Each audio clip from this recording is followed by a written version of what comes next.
Tangled Up in Blues. Written by the Descendant. Chapter 1. The Manhattan Blues.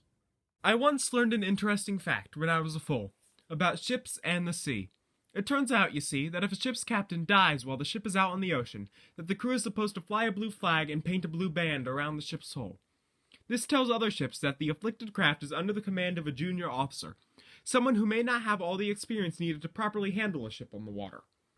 The crew of that ship, the one painted blue, may suddenly find themselves being asked to do things in a new way, or may not like their new ranking officer. And they may begin to become tiresome, or they may put their hooves to work improperly, and they may become lubberly. If that happens, the crew may be said to be feeling at their blues, or simply put, feeling blue. I feel blue a lot of the time, 'cause I am. You see, that's my name. I'm Blues. Hi. You've probably seen me around. I'm the one who always is running unknowingly toward the danger. I'm the one who, if something falls, it falls upon. I'm the one who is the first pony in line for something horrible, and the first one to be told, "Sorry kid, all sold out," when waiting for something good. Painted blue. I had always been a bit of a klutz, even when I was a fool. I remember when I got my mark. That's stupid. Everybody remembers when they got their mark. That's kind of the point of getting one, isn't it? Never mind, let me start over. What I'm trying to point out here is that the way I got mine is related to that early bit about the color blue and the dead sea captains. Except there's no dead nautical ponies, so don't worry if that was going to put you off of listening to this. I should really just tell the story, shouldn't I? I always loved music, you see. I knew I was going to get my mark in music. It simply had to happen that way. So I wrote this big long sonata. It was about ships and the sea and all that other stuff that sells a lot of copies. I took my horn and went down to the big park that overlooks the harbor in Manhattan. Oh, did I mention that I grew up in Manhattan? That's kinda important. Anywho, I went there, down to the rocks that overlook the harbor, next to the tiny monument erected by some unknown individual to the memory of an amiable fool who died doing something or other in a year now long forgotten. There I unfolded my composition, the song I had written over the course of a year, and laid each sheet carefully before me on the rocks.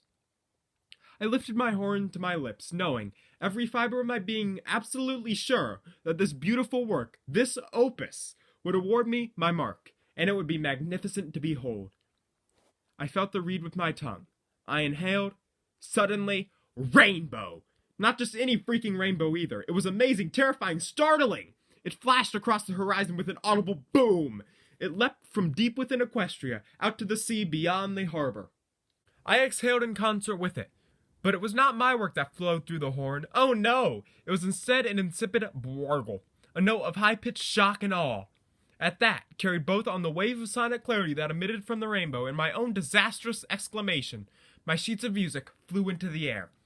I watched, my whole frame and expression falling, as they danced on the air and then down to the river below. I watched them coast down to the harbor as long as I could see them, until they were gone down into the sea. There was a sound like a falling star sliding over an ice-covered lake. I felt a sensation, like quicksilver, running down my flank. Without blinking, I stood and walked to the monument, to that tiny tomb of the amiable fool. There I looked at my flank and the shining surface of the granite. My mark. 2 plain eighth notes. One bigger than the other. It was nothing exceptional, nothing amazing, and nothing of my own making. It wasn't my music that had brought on the mark, it had been my failure to perform it. Painted blue. I ran my hoof over the monument, knocking away some detritus that clung to it, and then thought on the life that was commemorated there. With my horn hanging loose at my side, I made my way back into the city. I walked for a long time, walked with my head down, bouncing off the occasional street lamp, post office box, and doom-speaking sidewalk prophet. By the time I lifted my head from a posture better suited to examining the sidewalk, I realized that I was far from home.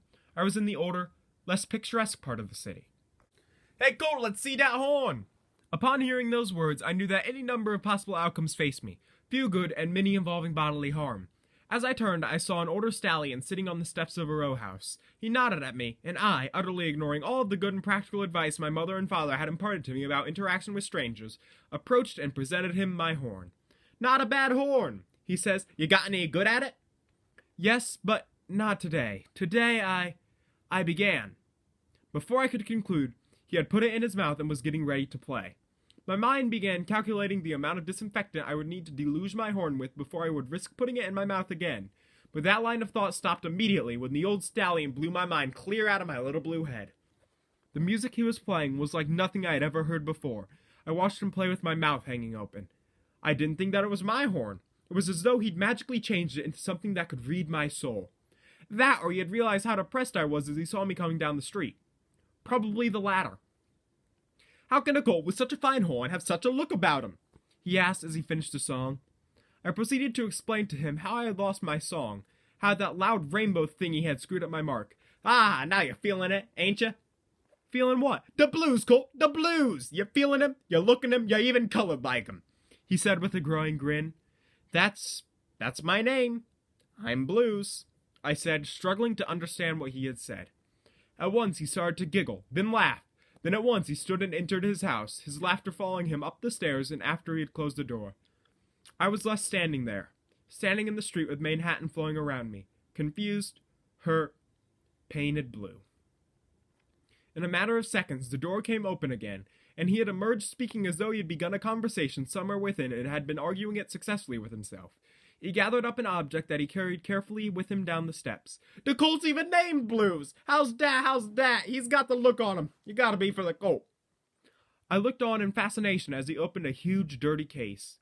I could see his name on the inside of the case, written on a label in immaculate hoof writing, but I could not yet see what he'd taken out. "Now, Colt, you got yourself a mark, and it ain't bad. You wear the blues both in your color and in your face. Now you gotta wear 'em in your heart," he said, affixing a strap to something he kept hidden. "Old Moody Blues, I see it in ya." At once he looped it around my neck. I looked down to see a saxophone, a big, old, dirty one, sitting before me. "Go on, Colt, give her a go," he says, motioning to the sax with a big grin. I wanted to explain to the stallion that I didn't know how to play a sax, but instead I simply laid my hooves on it, and from there it was easy. I ignored all of the good and practical advice my mother and father had given to me about not putting strange things in my mouth and put the reed to my lips. The horn tasted old. It was heavy in my hooves, but here was magic in it, and after a few uncertain notes, I began to make music. I can remember the song, "I'm so sad, oh so sad," it implied with its tones, and I felt a part of myself evaporating through the sax, leaving me. I can remember Moody Blues sitting on the steps, his head bobbing with the music, ponies leaning out of their windows to listen, and ponies stopping as they went by to watch me play. I even remember a little orange filly about my age, the most beautiful filly I'd ever seen, who slowed down as she ran along the street for a moment to listen before she pelted off again. When it was over, Moody stepped up to me.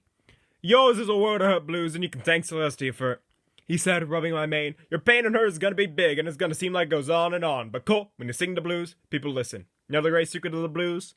I shook my head in ignorance. "You're always alive to sing 'em, Colt! You're always alive to sing 'em!" he says with a final grin. "They take the pain out and make it something good. Wear your blues well, Colt. You're gonna earn every drop of 'em. You're gonna be tangled up in blues." With that, he went up the steps into his house, clicking on the porch light as he did, leaving me in its glow and the sax in my hooves. Painted blue. When I got home that night, my parents were already frantic, relatives having been sent to search for me. They wanted me to explain where I was, what had happened. When they saw my mark, they wanted to be happy for me, but I was silent. With their worry growing, they ran their hooves through my mane, begging me to speak. I simply motioned them to the couch, and they sat. I took out my old sax and played. Their eyes went wide, and my uncle, Take 5, always a great lover of music of all types, whispered, "How does a colt that young know how to play the blues like that?" 20 years later, more or less, I stood outside Ponyville. I had many experiences before this, more times where the blues had played a role in my life, but outside that beautiful little city, that is where my troubles really began. I had heard that the Princess Celestia was determined to hold the annual Summer Sun celebration in the small city that year. For reasons of her own, I figured that there might be a gig available for me to play. I had determined to make my living with my music. Like most musicians who have made similar decisions, this meant I was actually working odd jobs. This meant I was free to travel. Granted that there wasn't much cost involved. The first thing I did, of course, was track down whoever was supposed to be in charge of the music. When I found her, she was singing with some birds, and when I cleared my throat to speak with her, the most beautiful filly I'd ever seen turned to me, and then promptly stared at the ground. To say that the following conversation was excruciating would be an understatement. The more I tried to give my references and explain my availability for the ceremony, the less verbal she became. Fluttershy, I later learned she was named, soon was speaking in squeaks and whimpers. This, while adorable, certainly wasn't exactly financially beneficial. Painted blue. I excused myself and found my way into the city. There, I found that one local hotel, the Seabiscuit, was holding a post-ceremony party, and I offered my services. Now gainfully employed, if at least for the evening, I turned my attention to finding some more immediate income. Finding a nice little spot in the middle of the downtown, I opened my case, took out the sax that Moody Blues had given me all those years before, and set myself up a spot to play. Before I began, I looked at the big hoof-written label affixed inside, the neat script pointing out his former property. Here I go, Moody. Wish me luck. Even before I had taken my first breath, a pink earth pony, the most beautiful filly I'd ever seen, stopped and stared at me. Carefully adjusting my case so that she could see how pitifully absent it was of bits and currency of any type, I took a breath. Unfortunately, so did she. "Ah!" she exclaimed quite loudly. "You're new in town. I guess that means you don't know anyone." Her concern on my part was adorable and appreciated, but unfortunately her sudden and utterly surprising launch into the string of thought had made me accidentally swallow my reed, and was now in the process of suffocating me to death. "And it's not good to not know anyone, so I'll have to figure out a way for you to meet more ponies." As she continued her soliloquy of relevation, I laid there thrashing about on the cobblestones, choking and wheezing, begging for air.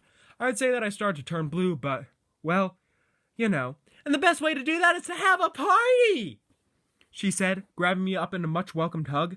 I can say welcomed because the act, while comforting on an emotional level, also acted to dislodge my reed, allowing me to resume the whole breathing thing to which I had become accustomed. "I'm Pinkie Pie," she said with a big manic grin. "Blues," I answered, panting. "I'll see you about that party. Talk to you later, Blues," she said, cantering away. I watched her go, seeing her lively steps, hearing her happy humming. Wow, I thought, that she'd do that for me. At once she stopped and did pretty much the exact same thing, absent the asphyxiation, this time for a unicorn filly and for what I guessed was her pet dragon. My head went down to the cobblestones. There sat my reed, recently evacuated from my windpipe. I picked it up and rolled it over and over in my hoof. I looked up then to see that a big old stallion with a white beard and crumpled hat had been watching the whole comedic episode. "You poor bastard," he said, tossing a couple of bits into the saxophone case, and then he trundled along his way with his cart clattering on behind him. Painted blue. I looked to the bits, examining them as they sat there shining in the sun. With them I purchased a month's rent on a 3-room apartment above a store that, amazingly, only seemed to sell quill pens and sofas. Returning to the hotel, I hid my sax in the bandstand, looked through the sheet music that the other members of the impromptu band had set up to be sure that I knew the tunes, and then went back to my new and utterly unfurnished apartment for a nap. I awoke in the dark. I walked through quiet streets to the hotel. There was no one there. The clocks all said that I was on time, but as I stood there, alone, no pony came to hear the music. I took my sax from its case, flipped it over a few times, and played. I kept my word. When the set was over, heard by no one, I put it away, cleaned out my spot, and went back to my small apartment. It was still dark, I realized. I didn't care. Painted blue. It turns out that an ancient demon had possessed a hitherto unknown, or at best mythologically implied, sister of Princess Celestia about a millennia ago. During a cataclysmic battle, Celestia had been made to choose between allowing Equestria to wither and die, or suffer her sister to be trapped within the moon in a death-like slumber along with a demon. She had chosen to let her be trapped there until the stars aligned properly. It turns out that as I was walking to the hotel, the demon had returned, banished Princess Celestia to within the sun, and threatened to cast Equestria into eternal night. I hate it when that happens. So, as I stood there alone in the dark hotel, belting out the blues to no pony, some of the ponies of Ponyville, including the 3 I had met or seen earlier that day, used ancient mythological artifacts to defeat the demon, free Princess Celestia, and rescue her sister from beyond the gates of death. That worked out fine because there was a second party and I finally got paid. As I cleaned up after that gig, I met Pinkie Pie again. She introduced me to some of her friends and promised me that she would get a party all planned out to introduce me to everyone just as soon as everything settled down. Months passed. No party. Oh, she was trying, but it seemed like she was always busy with something else or I had a job that night. She was obviously sad that we were unable to make a date, but I didn't mind. Too much. Painted blue. I had actually started to make a nice little life for myself in Ponyville and was meeting plenty of ponies by myself. Big Mac was one. I ended up spending a lot of time with him, especially when he was looking for day help. I had tried my hooves at a lot of things, but agriculture was new. I got to like it. Kinda. It was hard, but honest, and it paid the rent when musical appreciation was at a nadir. The best part of working on the farm was the spread that the apple clan put out at the end of the day. I often wondered what their profit-loss margin was with all the food they had prepared for the help. It was good to have a dinner that didn't come out of a can, even if sometimes that dinner was really a late lunch of about 6 pieces of apple pie with lots, and I mean lots, of extra cheese slices. Those were the nights I was very glad one of my 3 crusty rooms was a serviceable bathroom. It was as I had returned from working at Sweet Apple Acres one warm day that I had the distinct feeling that something unusual was transpiring in Ponyville. I couldn't quite put my finger on it. There was something definitely odd, something different, something obviously atypical. I guess that it had something to do with the masses of winged blobs that were flying around, devouring the entirety of the city in an orgy of destruction and mayhem. "Blues saxophone, borrow!" called a pink bolt that flew past me. As I looked to her, Pinkie Pie called back, "And I'm sorry we haven't had that party yet." Saxophone? I thought as I began running. Why would she want my saxophone? As I crested the top of the hill and entered the road that led to the Quill and the Sofa, I saw that part of the building was already serving as a buffet for the blob things. At once I thought of my apartment, my sax. I ran faster.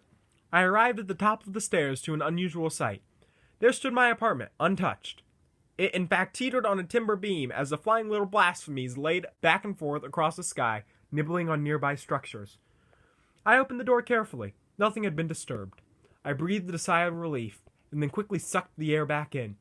The gesture had sent my apartment swinging back and forth across the sky, and to my horror one of the blob thingies came bobbling into my sitting, living, lounging spare bedroom. I held my breath as it circled around 1, 2, 3 times, and quickly left, its tongue hanging out in disgust. It was then I realized why my apartment had been spared.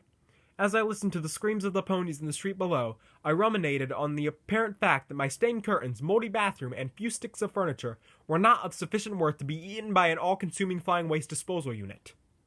Painted blue.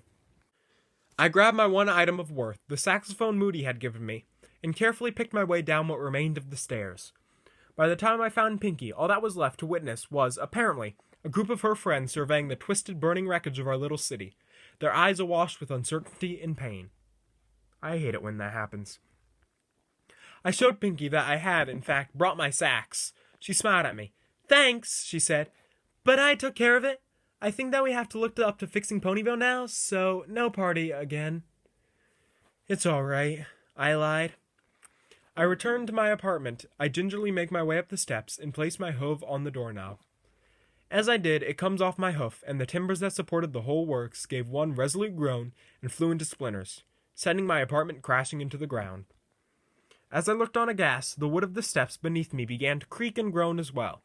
At once they gave way, and I crashed down into the store below. I awoke to find that I had landed on the very last couch that Davenport, owner of the shop and my landlord, had in stock. As he stared at me, hours of fighting the parasprites etched into his face, he smiled at me. I smiled back. "You lucky," he began. At that point, the springs of the sofa, protesting being left behind, I suppose, while all of their kin had been devoured, exploded from the sofa at once. This had the effect of launching me a few feet into the air and then dropping me onto the cold floor of the Quill and the Sofa. "I'm adding that to your rent, you know," Davenport said as the smile vanished from his face. I gave him the doorknob, picked up my sacks, and headed to Sweet Apple Acres in hope of spending the night in their barn. It turns out that they had been hit as hard as anyone, and the family huddled together for comfort. So, that night I slept beneath an apple tree as the stars wheeled overhead, fireflies flashed, and I composed a song. "It all comes crashing down," sang the notes that flew from my sax there in the dark. "It all just comes crashing down. Nothing lasts." Painted blue. We got to work rebuilding the city, and within hours Royal Engineers had arrived. As the magic of the 3 races worked in concert, the city was rebuilt at a surprising rate. My apartment was rebuilt, complete with a new, if saddeningly springless, couch. I didn't return right away. I went home. Well, home isn't to my parents. I had missed Manhattan. They had missed me. They did all the regular parent stuff. They overfed me. They asked about the work. Mom wondered why I wasn't married with foals yet. After a few days of this, I needed to see Moody. I had visited with Moody Blues many times since the day we had first met. When I was still a foal, I had come seeking instruction on how to play the blues, but as I grew, he showed less interest in instructing me on how to play, and grew more interested in teaching me what the blues meant. I never once saw the inside of his house. All of our time together was spent on the stoop of his row house, watching the city scenes that sped by, watching Manhattan flow like an oil painting beneath us. We watched the 1,000 little stories of the ponies that passed before us unfolding like a fool's picture book as we sat there on the steps. Not exactly as eloquent as all that during snowstorms and driving rain, but always interesting. He had begun playing his sax as I played mine, said he was ready to play along when my song had gotten the right mellow to it. Hard times, leave me alone, implies my song, begs the notes that float out onto the street. I'm a pony of sorrow. Hard times, please leave me alone. His song matches mine, but older, fuller, his experience sounding from the sax. His was the exact same make and model as the one he had given me, though newer by decades. The only thing that revealed it to be anything other than a regular off-the-shelf model was the tiny little MB engraved beneath the neck screw, the little initials proving to any that cared to witness that it belonged to the old stallion. "Breaking in real good," he had said. "Tastes like a mule shoe, though." As I had arrived that summer, we spent the whole afternoon sitting on his steps, drinking iced tea and eating watermelons. He listened intently to the story of my life in Ponyville. I sensed that he was very interested in my life. I never asked him about his. I got the sense that he had no foals or was estranged from them. The house was always silent. Somehow I got the feeling that he looked at me as a surrogate son. "Now don't go getting that idea in the blue head of yours that you're some kind of surrogate son to me, Colt," he had said, stretching. "But I want you to know I think you're doing a fine job, yes indeed. Blues, you're wearing your blues just fine, mighty fine." I nodded, not really finding a compliment, but not wanting to argue with him. It was as though he thought I was some kind of steel, being tempered by all the nonsense as I went through life. As the sun went down, we played together, a little bit more. The notes of the two saxophones blending with the twilight that fell between the row house's invisible shafts. Ponies listening from backyard gardens, the little notes drifting to ears in nearby living rooms through windows left open in the heat. He stood, stretching, and rubbed his hoof through my mane, just as he had on that first day we'd met. He looked tired, older than I remembered. Still, his smile was wide, and he spoke with the same tone I had first heard of all those years ago. "Colt, your song has come along sweet and good, but soon, Blues, Colt, you're going to have to deal with one thing that makes every laughful stallion so very painful. The one thing that drives all colts mad and all stallions down into tears." He looked at me, and I looked at the sidewalk for a long second, guessing what he meant. I looked back at him. "Kidney stones?" "Mares, Colt, mares!" he said, wiping his hoof across his face. "Mares and fillies, the sweet agony which has inspired the most wonderful insanity which any male has had to dwell upon." He shook his head at me and laughed, and turned to enter his row house. As he entered the doorway, he stood there, looking back to me, his smile small, looking very old and weary. "When your song knows that, then know the blues, Colt. That's when your song will be good and ready, Blues. Good luck to you." With that, the door closed, and the porch light came on. Once again, I was left alone in the streets of Manhattan, as the street lights were lit, and the city drifted into darkness and silence.